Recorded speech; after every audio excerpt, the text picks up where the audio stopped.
Hello everyone, welcome back to the War Zone. I'm Scruffy and this is Scruffy Tales. And after about, 2 weeks since I last made a video, we're gonna return to the Ukrainian front line because a lot of shit is going on all the way from Kursk down to Pokrovsk. And the truth is that Russia is in control. Uh, but first off, I figured we'd take a quick look at how things are escalating on the geopolitical stage of this conflict. The United States and United Kingdom are both considering allowing Ukraine to use long-range missiles to strike targets within Russia proper. I mean, that will change things in this war dramatically if Ukraine is allowed to hit strategic targets within Russia, air bases, supply depots, training facilities, and what have you, military high command, and so on. And then also, as it says here, Beijing is giving Moscow very substantial help to beef up its war machine, and in return, Russia is handing over its closely guarded military tech on submarines and missiles. I mean, isn't that an indication that Russia is struggling in this war to keep up with the demands, supplying resources and equipment and what have you, if they are trading away military secrets to China in order to receive what I assume to be equipment, ammunition, weapons, and what have you. So while Russia is having a lot of success, as we will take a look at, they're clearly suffering for it as well and are now forced to trade secrets for equipment from China. But enough of that. It's time to take a look at Russian gains all the way from Kupiansk down to Pokrovsk. And we're starting out with taking a look at what's going on at Kupiansk, or in the vicinity of Kupiansk up here. Here you have a Kupiansk ISW map, Andrew Perpetua's map, and here we can see how Russia is clearly pushing along the valley and rivers down towards this lake or marshes. If we take a look at Andrew Perpetua's map, trying to reach the Oskil River, and they have pushed quite a ways and are basically halfway, a little more than halfway to the Oskil River. And something I predicted a couple of months back, that they would be going this way. And here we have it. They're pushing along the valley towards the Oskil River. Now, if they reach this far, they can secure this bridge here if it's still intact. Not sure if Russia has blown it or not, but they can secure this crossing, denying Ukraine any chance to move equipment across the river down here, which would also cut Ukrainian supplies to the rest of the front line as well. And once they are at the Oskil River, Russia can begin moving north to put pressure on Kupiansk and this entire region up here, and will be able to slowly but surely, would be my guess, push Ukraine back towards the Oskil River and Kupiansk and take control of this entire area east of Kupiansk. And this is not trivial. As you can see here, if we zoom out a bit, they're pushing in this way to the Oskil River, and they can then eventually secure this part here. And when that is done, I don't think they will be able to push across the river, but they can start moving south along the river and expanding their control ever southward until within the confines of the Oskil River, pushing out to the river, and the river will then become a defensive barrier for Russia. Ukraine will not be able to push across the river anytime soon, would be my guess. So Russia will push out the river, and then they will be able to fortify their positions east of the river. And when that is done, this will be a big victory for Russia, because if you take a look at this, this is the area that they would have been that they will secure once they've pushed out to the Oskil River. That is not a small piece of land. This is a huge chunk of Ukraine that Russia will be able to secure if they reach the Oskil River. And like I said, it will be difficult for Ukraine to push across the river and reclaim lost territory if Russia reaches that far. And now we're moving on to Chasiv Yar. And here we have Chasiv Yar. I made a video on the 19th of May, 2024, Fortress Chasiv Yar, and I was in that video discussing how Russia would gain access to Chasiv Yar. And if you compare that video to what we're seeing here, I was pretty spot on. I predicted that they would make, first of all, they needed this small town village here before they can make a push across the canal by these two crossing points. And once they had that small town, they would make their main push up here north, and also north of this creek here. Even though this is more terrain, as you can see here, more terrain, more forests, and this is more open ground, I predicted that they would move in north of the creek of the river, because moving in down here would funnel them, or they would have to move up to these lakes and what have you, bodies of water, and that would funnel the Russians into the choke points between these lakes, and that would, set them up for entering into perfect kill zone. So they would want to move in north of the river to gain access to the town.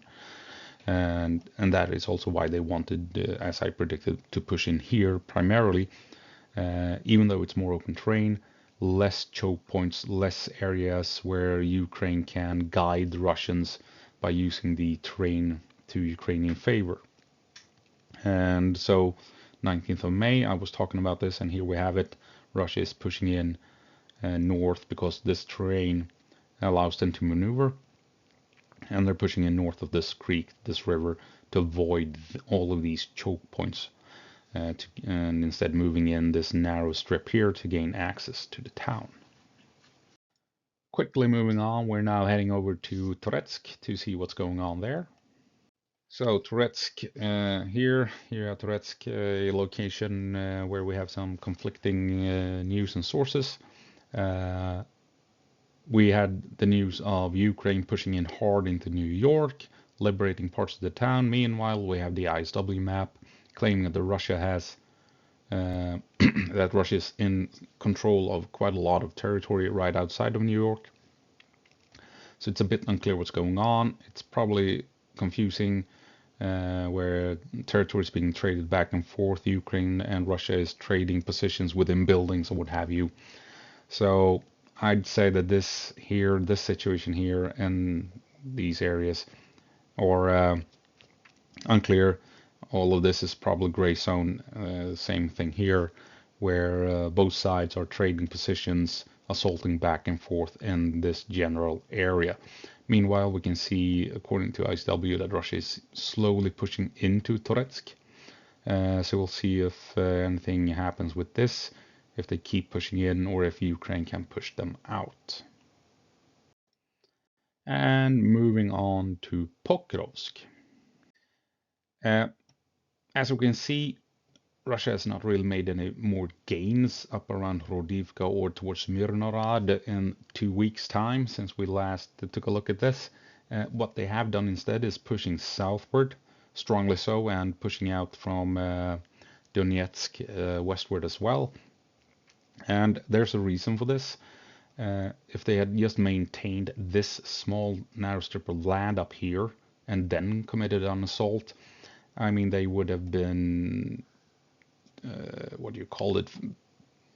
bunched up in a very narrow corridor where they would have to send in reinforcements, logistics, set up artillery, and what have you. It would have been really easy for Ukraine to target the Russians and counterattack into this area, and made it hell for Russia as they tried to push into Mirnorad. So what have the Russians done?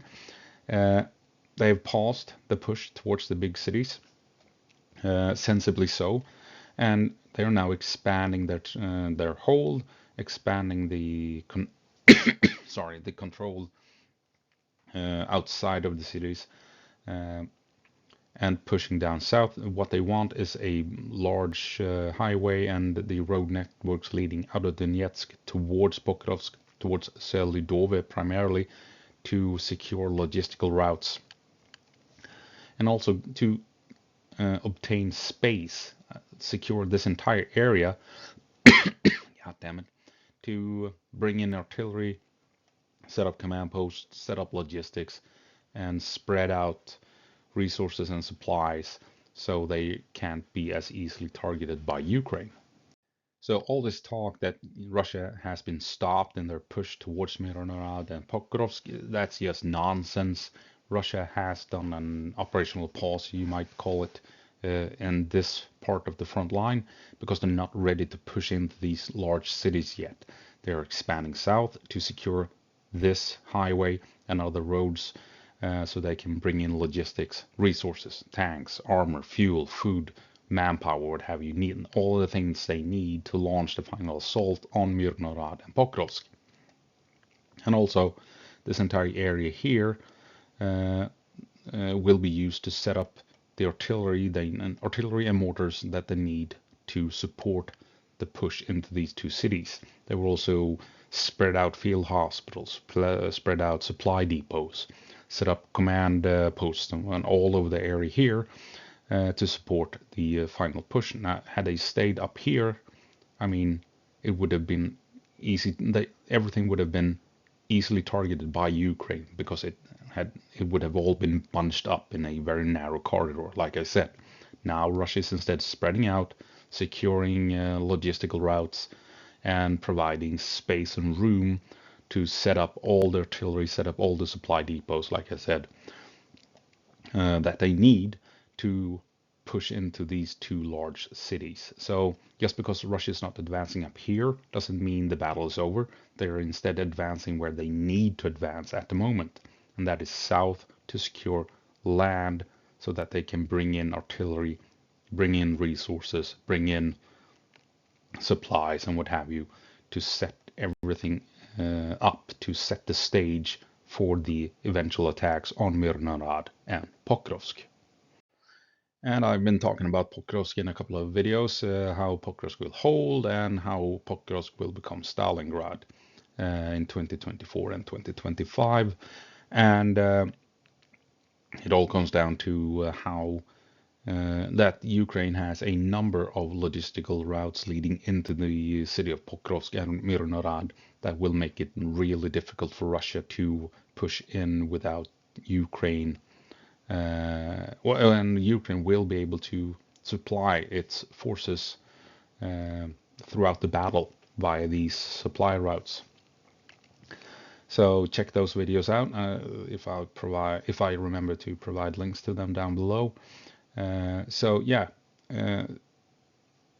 is why Russia needs to secure all of this territory here, because they can't just push in a straight line towards these two cities, because then Russia would have been crushed essentially, because they would have not have enough room to maneuver to bring in all the supplies and artillery that is needed to launch an effective assault on these two cities. And I said previously that this would take time, a long time for Russia, and it is taking a long time. This map here is from 2 weeks ago, and this is a more recent map. I mean, take a look at the advances here. Russia has not gained all that much territory in 2 weeks' time, and they have not even begun to try and push in to cut off the supply routes leading into Pokrovsk. They're currently just trying to secure their own supply lines for this coming battle. So in 2 weeks' time, Russia has had little gains. The gains they have made are important, and they make sense.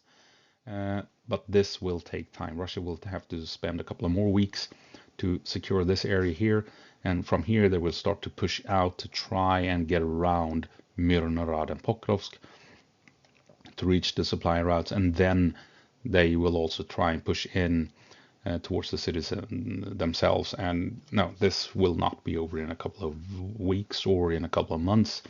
This entire operation and battle will continue well into 2025. And now we're gonna move on to Kursk, and this kind of took me with a curveball because I had already made prepared this video just for recording yesterday evening and during this morning, and so the original idea that I had was to talk about why Ukraine was struggling going into Glushkovo County in Kursk. But then, of course, as we now know, all of a sudden Russia launched this big counterattack in Kursk. So now I'm forced to kind of adapt to that situation. So that's why this next segment will be a bit mixed between maps and what have you, and also why I kind of rushed my way through the previous segments because this video didn't really turn out the way I had intended it. Anyway, let's move on. So, Kursk up in north, Ukrainian incursion. Let's take a closer look. So, maps from previous earlier this day, yesterday, because I intended to talk about why Ukraine has not pushed into Glushkovo. So I'm going to start things off with that, since it kind of ties up what is currently going on. Ukraine pushed into Kursk with something like 10,000 to 15,000 troops. And we learned from Syrskyi the other day that Russia had 60,000 troops in the area. And that is kind of the problem here. Because right now, with these 60,000 troops, Russia has achieved, God damn it, what you want when you need to start offensive operations, this vital 3-to-1 advantage.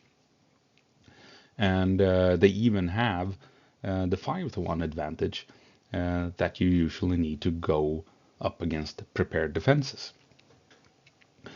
So Russia managed to contain the Ukrainians and then gathered this large force of 60,000 troops that they need to effectively counter the Ukrainian presence in Kursk.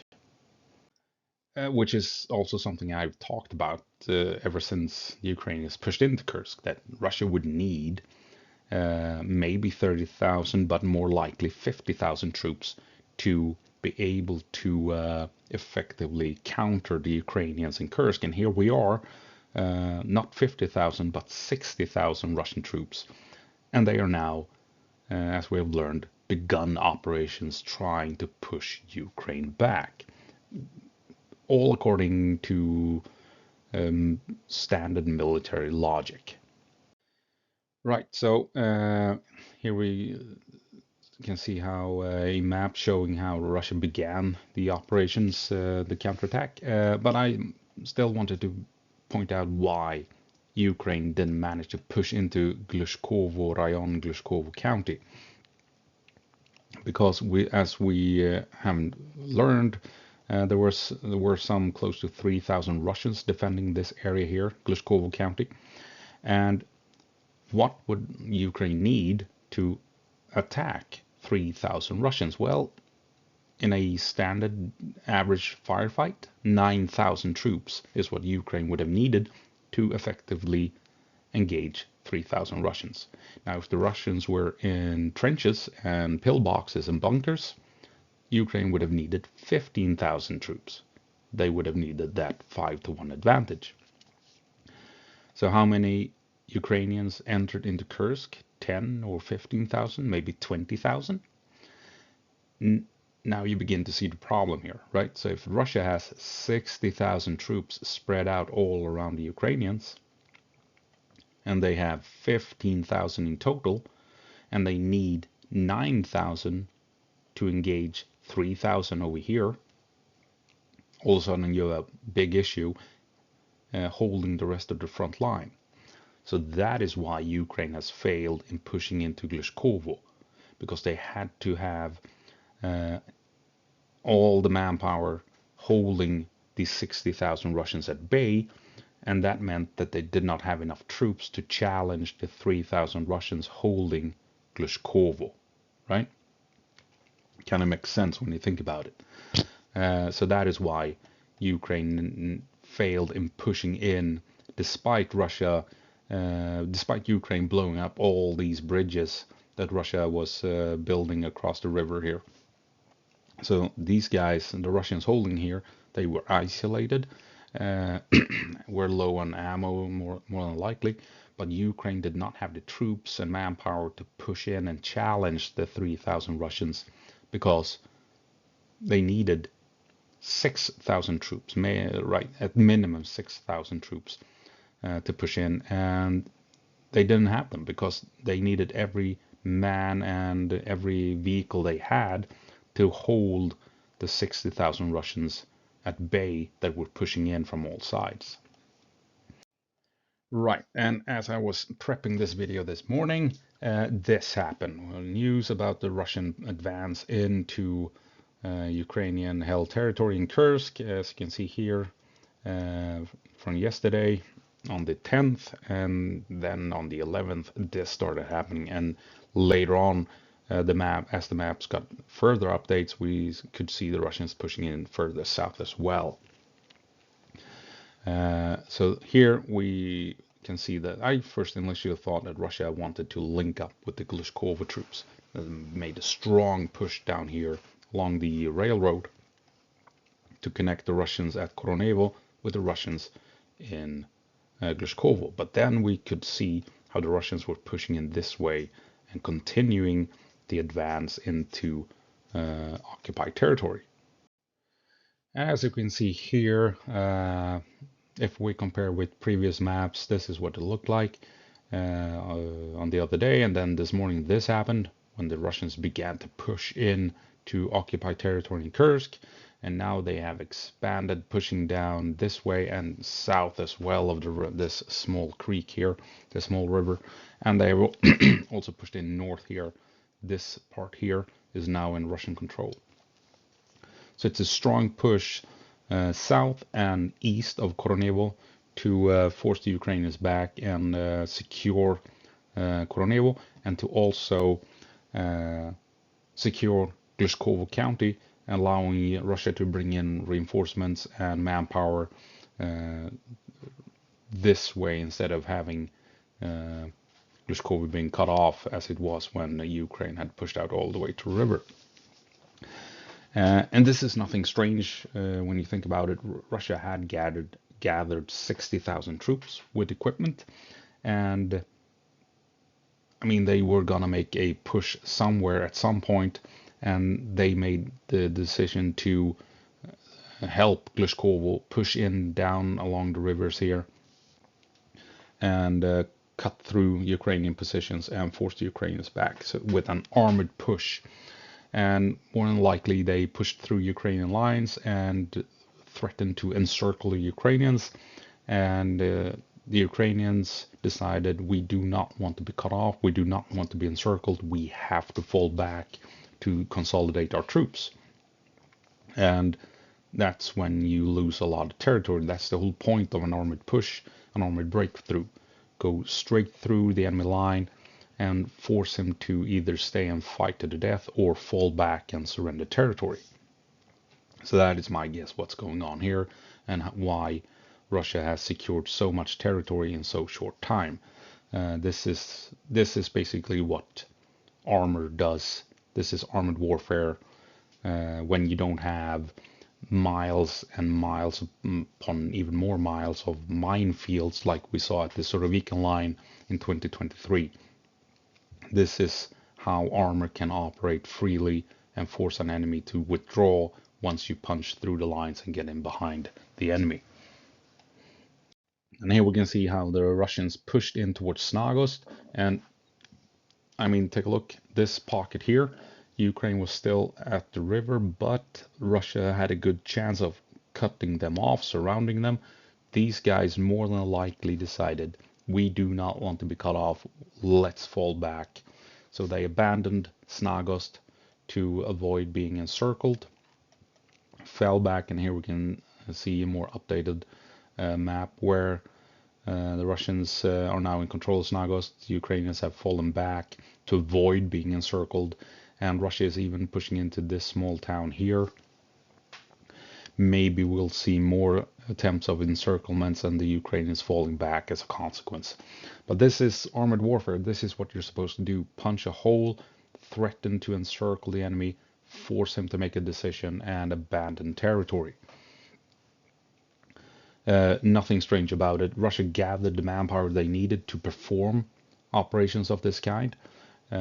So we should not be surprised. This is what they were building up for. They contained the Ukrainians, gathered a big force that could make a push like this.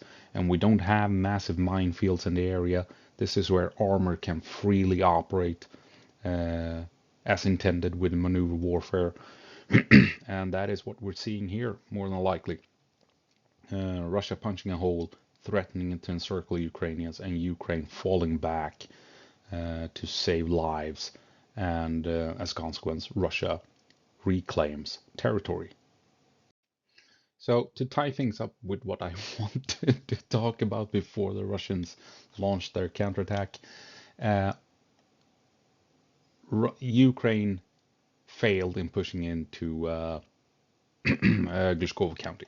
They wanted 3 counties, Sudzha County, Koronevo County, and Glushkovo County, and they managed to push in as intended into Sudzha. They moved north straight away towards Koronevo, got stuck on Koronevo, but then they started to move in towards the west, towards Glushkovo. They blew up all the bridges, as you remember. But then Russia managed to slowly bring in enough manpower to put pressure on the Ukrainians along the front line, and all of a sudden Ukraine couldn't allocate manpower to keep pushing west into Glushkovo. And this is when the Kursk operation came to a halt, basically. Because I think that Ukraine, they wanted Glushkovo so that they could make use of this river here as a defensive barrier. And if Russia pushed into Koronevo and in through Sudzha, Ukraine could fall back to Glushkovo and make use of the rivers as defensive barriers and then hold this territory indefinitely, basically.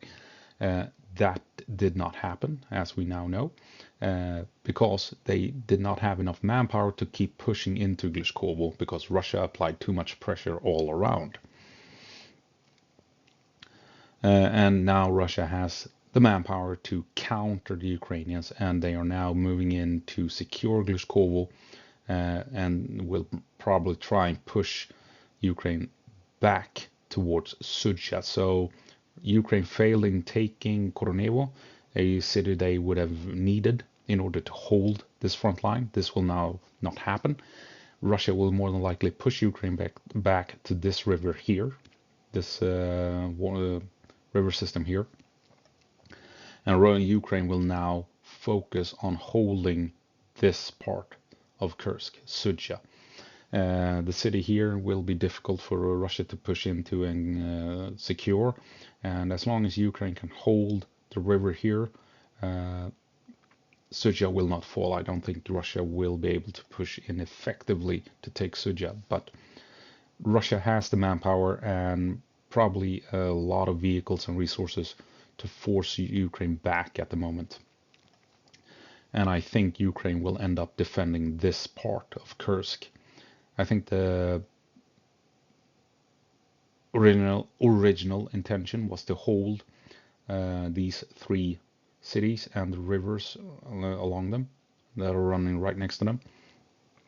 And if Russia had a breakthrough somewhere, Ukraine would be able to fall back to Glushkovo and Sudzha and abandon Koronevo County. But now Ukraine will have to focus on defending Sudzha County and more than likely this small section here where they have bodies of water that will help them hold the front line, and they have Sudzha itself, the city that will be a tough nut to crack for your Russia when the time comes. Right, not exactly the video I had intended. A bit rushed as well to top it all off.